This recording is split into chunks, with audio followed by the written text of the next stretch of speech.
하나님의 말씀 함께 보겠습니다. 구약 성경 에스라서입니다. 에스라서 4장 17절에서 24절의 말씀입니다. 구약 성경 에스라서 4장 17절에서 끝절 24절까지의 말씀입니다. 말씀을 교독하겠습니다. 왕이 방백 르훔과 서기관 심세와 사마리아에 거주하는 그들 동관들과 강 건너편 다른 땅 백성에게 조서를 내리니 일러스되 너희는 평안할지어다.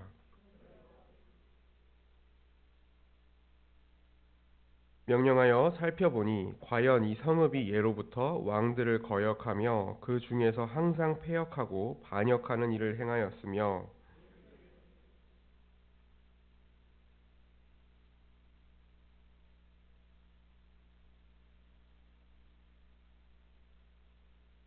이제 너희는 명령을 전하여 그 사람들에게 공사를 그치게 하여 그 성을 건축하지 못하게 하고 내가 다시 조서 내리기를 기다리라.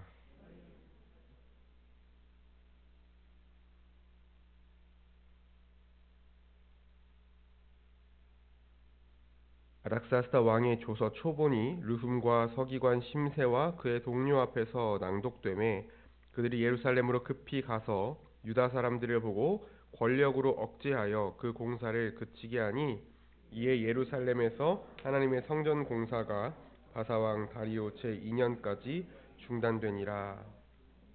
아멘.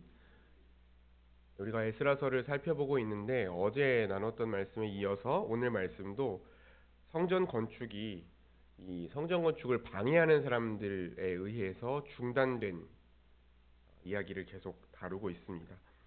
오늘 우리가 읽은 본문은 이 사마리아인들을 중심으로 뭉친 유다와 베냐민의 대적들, 그러니까 바벨론에서 바벨론 포로 생활에서 귀환한 사람들, 그리고 고레스의 칙령을 따라 성전을 건축하려는 사람들을 반대하는 대적자들이 아닥사스다 왕에게 보낸 편지, 그리고 그 편지를 받은 아닥사스다 왕의 반응, 그게 오늘 우리가 읽은 본문의 맥락이거든요. 우리가 읽은 내용은 이 말씀 묵상집을 고려해서 좀 짧게 읽었지만 앞에 부분까지 좀 살펴보면 이제 대적자들이 아닥사스다 왕에게 먼저 보낸 조서의 내용이 기록되어 있는데 지금 우리가 읽은 왕의 반응과 똑같습니다. 이 왕이 그 대적자들이 올린 상소문을 그대로 받아들이고 그대로 그 내용에 대해서 조서를 내리거든요. 근데 표현이 아주 악의적이고 아주 신랄한 표현이 이 편지에 기록되어 있어요. 그러니까 이들이 그러니까 유다 백성들이 이 예루살렘에서 성전을 건축하고 이 나중에는 이제 느헤미야 시대에 이르러서는 예루살렘 성벽을 건축하거든요. 그러니까 재건하는 무너진 성벽을 재건하거든요. 사실 이 에스라서와 느헤미야에 걸쳐서 이어지는 하나님의 집이 회복되는 과정은 단지 성전 건축만 이야기하는 것이 아니라 하나님의 성전이 건축되고 그리고 하나님의 백성 공동체가 거주하는 예루살렘 성이 재건되고 그 안에 있는 이스라엘 백성들까지도 하나님 앞에 충성된 백성들로 새롭게 되는 그 세 가지 과정이 이 하나님의 집이 새롭게 세워지는 다시 재건되는 이 흐름에 있는데 이 유다 백성들이 성전을 건축하고 예루살렘 성을 재건하는 일에 대해서 이 대적들이 뭐라고 얘기하냐면 패역하고 악한 성읍을 건축합니다. 그렇게 얘기했습니다. 패역하고 악한 성읍을 건축한다. 그러니까 이 예루살렘 성을 지금 재건하고 있는 이 모든 일들의 목적이 이스라엘 백성들이 하나님을 잘 섬기고 그들이 단순히 안전하게 살아가기 위해서 하는 것이 아니라 이 페르시아를 반역하고 대적하기 위한 것이라고 모함하는 거예요. 이 유다 사람들은 늘 역사를 살펴보면 늘 반역을 일삼았던 패역한 사람들이고 그 성이 완성되면 유다가 페르시아에 대적해서 그들에게 그동안 바쳐야 할 모든 세금, 관세나 통행세나 이런 것들을 내지 않을 것입니다. 그렇게 되면 결국에는 페르시아가 큰 경제적 손해를 입게 될 거라고 모함한 것이죠. 단지 하나님의 백성으로서 예배하고 하나님의 백성으로서 온전한 공동체로서 세워지기 위해서 하고 있는 이 모든 일이 페르시아를 향한 악한 대적, 반역 행위고 이것으로 인해서 페르시아가 경제적, 정치적 손실을 입게 될 거라는 음모론을 만들어서 그걸 가지고 상소문에 써서 올린 거예요. 근데 놀랍게도 아까 말씀드렸던 것처럼 우리가 읽은 말씀을 보면 아닥사스다 왕이 그 편지의 내용을 그대로 다 받아들입니다. 그대로 다 받아들여요. 여러분 경험해 봐서 아시겠지만 사람은 자신이 본 것에 대해서 혹은 들은 것에 대해서 이 객관적인 시선으로 판단하고 합리적으로 결정하기보다는 이미 자기가 믿고 있는 대로, 이미 자기가 갖고 있는 성향대로 판단하고 결정할 때가 아주 많아요. 옆에서 보면 정말 황당하게 느껴지는 음모론들이 있잖아요. 말도 안 되는 그런 거짓 뉴스들이 있지 않습니까? 그런 것들이, 그런 음모론들이 사람들을 미혹하고 사람들이 그걸 혹하게 만들고 사람들이 그걸 사실이라고 판단할 수 있게 만드는 건 인간 자체가 그런 연약함을 갖고 있기 때문입니다. 생각보다 사람들은 객관적으로 판단하지 못해요. 그렇게 자신의 이익을 보호하는 관점에서 이 비방하는 사람들의 말을 그대로 받아들인 아닥사스다 왕이 왕실이 손해를 입지 않도록 왕들이 더 이상 피해를 보지 않도록 성전 건축을 못하게 해라 라고 조서를 내린 거예요. 근데 자신의 이익을 위해서나 이 대적들을 보면서 제가 느낀 것은 이 자신들의 이익을 위해서나 혹은 누군가에게 원한을 품고 그 사람들에게 불이익을 주려고 이 악의를 가지고 해코지를 하려는 사람들의 이 행동을 보면 정말 한도라는 게 없는 것 같아요. 한도라는 게 없는 것 같습니다. 일반적인 사람들도 이 대비하잖아요. 악한 사람들과 이제 대치하게 되는 경우, 악한 사람들과 되는 경우에 일반적인 사람들이 미리 대항하죠. 악한 사람들이 이렇게 할지 않을까에 대해서 미리 대항하고 대비하려고 해도 허무하게 당하는 경우가 참 많은데 그 이유가 뭐냐면 그 악한 사람들은요 선을 넘기 때문에 그래요. 선을 넘기 때문에. 일반적인 사람들이 이렇게까지는 안 하겠지. 설마 그래도 사람이 이렇게까지는 안 하겠지. 라고 하는 선을 넘어버리기 때문에 속수무책으로 당하는 겁니다. 권투 글러브를 끼고 링에 올랐는데 총을 쏴버리는 거예요. 이렇게 힘 한번 못 써보고 당하는 일을 겪었을 때 당한 사람이 제대로 반응하기가 참 어려워요. 특히 우리가 나름대로 하나님의 영광을 위해서 혹은 주님의 교회를 위해서 뭔가 선한 일을 계획하고 준비할 때 혹은 다 해놓고 이런 대적들, 악한 사람들에 의한 공격을 받거나 악한 사람들에 의해서 어려움을 겪게 되면 마음이 무너지고 힘이 빠져버리죠. 근데 우리가 그때 기억해야 할 일은 뭐냐면 그 모든 과정이 하나님의 섭리 아래에 있다는 사실을 우리가 기억하는 것이 중요합니다. 그러니까 하나님의 일을 시작하게 하신 그 하나님께서 그 일을 이루실 것이라는 사실을 믿는 것이고 그 과정 모두가 하나님의 섭리 아래에 있다는 사실을 믿는 거예요. 이게 왜 중요하냐면 우리는 우리의 시선으로 볼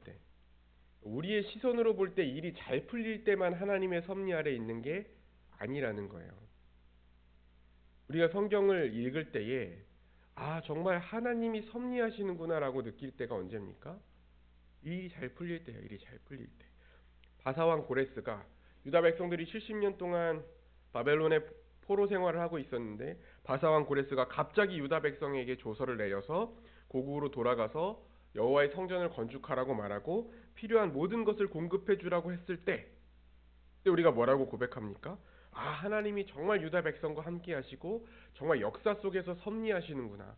하나님은 그 이스라엘뿐만 아니라 저 전 세계적인 초강국인 대제국인 페르시아의 왕까지 통치하시고 섭리하신 하나님이시구나 라고 반응하죠. 그렇죠? 그래서 유다 백성들이 그 가운데에서 찬양하잖아요. 다윗 언약을 기억하고 이루실 하나님, 주의 선하심과 인자하심이 영원하리로다 라고 찬양합니다.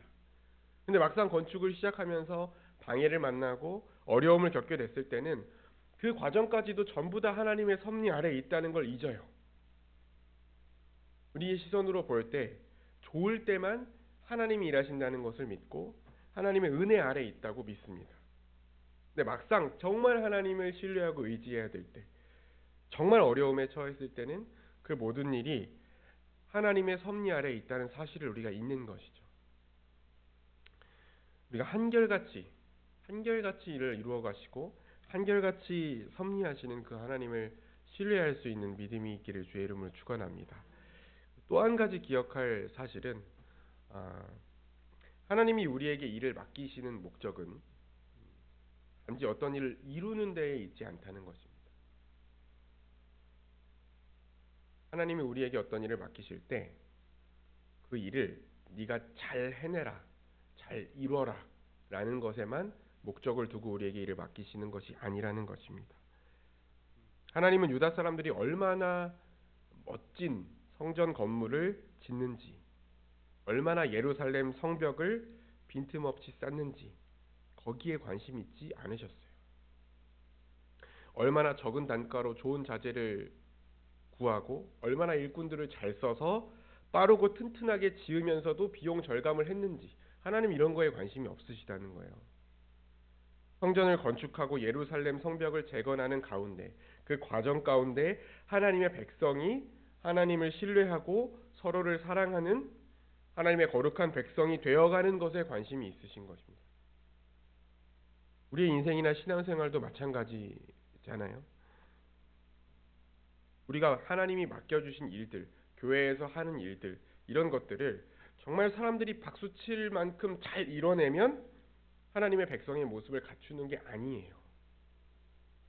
마치 기업에서 뭔가 하나 프로젝트를 성공시키거나 뭔가 상품을 출시해서 대박이 나면 그 회사는 좋은 회사, 그 브랜드는 일 잘하는 브랜드라고 인정받는 것처럼 교회가 손대는 일마다 성공적인 성과를 냈다고 해서 그 교회가 성경적인 공동체라는 보장이 없습니다.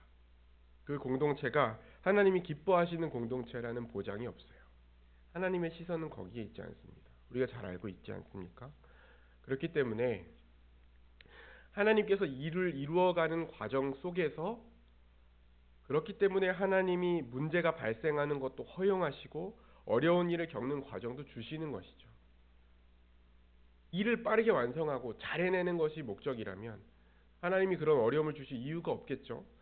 하나님이 그런 일을 막지 못하실 이유가 없잖아요. 하나님의 뜻에 따라 살아가려고 하는 공동체가 방해에 부딪히고 반대에 부딪히고 해결하기 어려운 문제를 맞닥뜨렸을 때 하나님을 더 의지하고 그 하나님께 기도하고 그 문제를 해결하고자 함께 머리를 맞대고 고민하고 서로의 부족한 부분을 채우고 그 위기를 극복해가는 과정을 통해서 그 공동체의 신앙이 성장하는 것이고 하나님께서는 그 과정을 허용하시는 거예요. 그 하나님의 섭리 아래 그 교회 공동체를 예수 그리스도의 몸된 교회를 하나님이 그 모든 과정을 통해서 세워가시는 것입니다. 선하게 이끌어 가시는 거예요. 신앙생활을 하면서 교회 안에서 혹은 우리의 일상생활 속에서 이런 과정을 지금 우리가 겪고 있다면, 이런 과정을 겪고 계신 분들이 있다면 그 과정 역시 그 일을 시작하신 것뿐만이 아니라 그 일을 선하게 이루실 때뿐만 아니라 그 과정 역시도 하나님의 섭리 아래 있음을 신뢰하고 소망하실 수 있기를 주의 이름으로 축원합니다. 그리고 그 안에, 그 과정 안에 하나님이 진짜 목적하신 바, 우리가 어떻게 하나님이 기뻐하시는 모습으로 변해갈 것인지, 어떻게 하나님이 기뻐하시는 백성의 모습을 갖추어가고 그 모습으로 자라갈 것인지에 주목할 수 있는 저 여러분이 되시기를 주의 이름으로 축원합니다. 같이 기도하겠습니다. 하나님 아버지, 이스라엘 백성들은 기적적인 경험, 바사왕 고레스가 귀국하여 성전을 건축하라고 조서를 내리는 그 하나님의 놀라운 역사를 경험하고 하나님의 명령대로 고레스의 조서를 따라 성전을 건축하는 과정 속에서도 방해를 겪고 어려움을 겪었습니다. 그러나 하나님, 그 가운데에서 그 백성들이 더욱더 하나님을 신뢰하게 하시고 하나님을 의지하게 하시며 하나님 앞에 다시 한번 겸비하게 되기를 원하시는 하나님의 목적을 우리가 바라봅니다. 하나님 우리의 신앙생활 가운데에서도 하나님이 기뻐하시는 일을 해내가는 과정에서도 하나님이 우리에게 맡겨주신 일을 해나가는 과정에서도 여러 가지 어려움과 문제와 또 갈등에 부딪히게 되는데 그럴 때마다 하나님 우리가 하나님의 섭리를 여전히 신뢰할 수 있게 하시며 그 가운데 하나님이 우리를 어떻게 만들어가기를 원하시는지 고민하고 기도하여서 하나님이 기뻐하시는 거룩하고 건강한 주의 교회로 자라갈 수 있도록 은혜 내려 주옵소서. 예수님 이름으로 기도합니다. 아멘.